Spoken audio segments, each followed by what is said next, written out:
Praise the Lord. Hallelujah. Good morning. క్రీస్తునందు ప్రియులారా, ఈ ఉదయ కాలంలో మరొక నూతన వాగ్దానంతో మనము ఈ రోజును ప్రారంభించుకుందాము. ఈనాటి దేవుని వాగ్దానము ఆదికాండము 15వ అధ్యాయము 1వ వచనము. భయపడకుము, నేను నీకు కేడెము, నీ బహుమానము అత్యధికమగును. ప్రియులారా, జీవితంలో అనిశ్చిత ఉన్నప్పటికీ దేవుడు మనకు రక్షణగా ఉండి మన నిజమైన ప్రతిఫలము ఆయనే అని ఈ వాక్యం నేర్పిస్తుంది.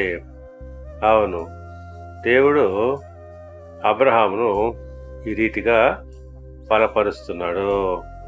భయపడకుము, నేను నీకు కేడెము, నీ బహుమానము రెట్టింపు అవుతుందని చెప్పుచున్నాడు.